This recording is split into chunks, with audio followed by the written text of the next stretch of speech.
Sports betting is likely to come to Connecticut, but in what form? With us now, Ted Taylor of Sportech, which would like to operate sports betting in our state. And Mr. Taylor, good to see you here in the program. Good morning. So Connecticut's kind of behind the ball here. We've been a little slow in getting sports betting legalized. How much has that hurt us in terms of other states?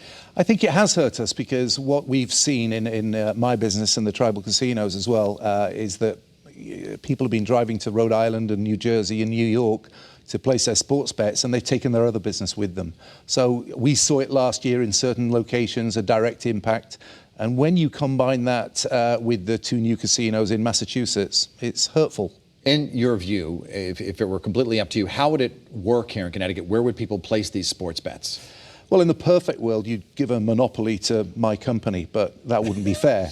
So what we're trying to do here is work with the other existing gaming partners in the state, so the two tribal casinos, the lottery possibly, and ourselves, and we do it retail and online with those parties all having licenses to do this. How open are the tribes to working with you? Because they think they have the monopoly on it. That's what they have said. Yes, they do think they've got the monopoly. We obviously disagree with that, and we're not the only ones who disagree.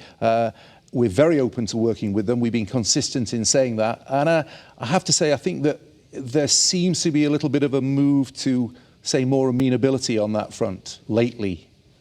If they say that they're going to take it to court over it, or there's a legal battle, do you foresee that happening at all? I would be amazed based on the legal interpretations that Attorney General Jepsen wrote 2 or 3 years ago, saying how he felt about the legality of sports betting.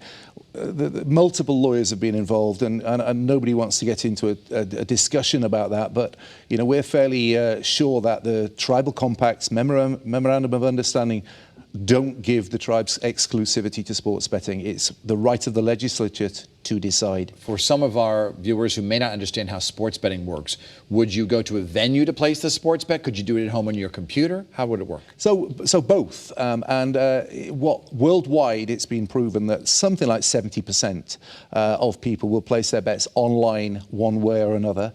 And that's actually proven in the most successful rollouts of sports betting in America in the last couple of years. It's actually in New Jersey, which is the most successful. It's been a little bit more than that, but you know, the bottom line is you will get people who bet at home on their computer or on their phone or their iPad, and then some people will go to a sports bar or a restaurant or a casino or an off-track betting location.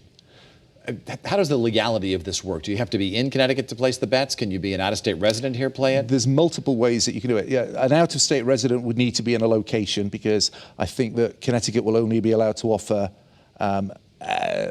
licenses or accounts to in-state residents. Gotcha. And if it's online, then my guess is that the law will say you must be in Connecticut to place your bet on an online platform. And how much money are we talking about? So what's interesting about that is it's not a massive driver of revenue for the state, and that's an important part of this, because in our case the state makes more profit than we do from doing this. But we're saying that a mature market would probably be within about 18 months, and it's $20–25 million.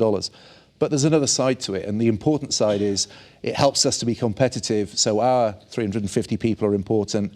The two tribal casinos in particular are being hurt by what's happening elsewhere, and if Massachusetts rolls sports betting out, then that can be damaging for all of us. And which sports are we talking about? Pretty much all sports, professional level, yeah, pretty much everything, to be honest. So football, basketball, hockey? Yeah, absolutely. Is college allowed as well? Well, so there's a view about college, and since it was authorized federally 2 years ago, people have softened their views about allowing NCAA type sports to be bet on.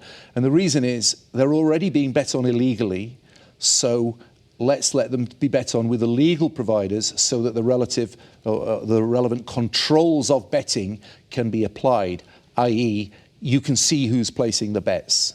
What are the payouts like here? Let's say you bet $10 on the Celtics to beat the Knicks, and the Celtics win. Well, it depends on what the odds are, that kind of thing. There's so many different ways of doing it. Slightly different to horse racing. If you back a 9-to-1 shot, then you're going to get your $10 back and the $90. But you know, it's very complicated how it happens. But it tends to be that people are placing a bet, winning their money. The amount of time that their bet is in play lasts for a long time. Well, I guess my question is it big money, potentially? Yeah. Oh, absolutely, yes. For the players? Yeah, for both parties, yeah. Is it's a tiny margin for the operator, and it really is small margins, and that's, you know, so it's making a book, and the margins are very fine, but Final quick question. Is there a state out there that Connecticut should look at as an example of how it's done well? Yeah, there's no doubt whatsoever that New Jersey, who went fairly quickly, they did it very, very successfully. They gave the existing operators of gaming in the state the licenses, and it's been the most successful so far. Ted Taylor from Sportech wants to do sports betting in our state. Best of luck. Thank you very much.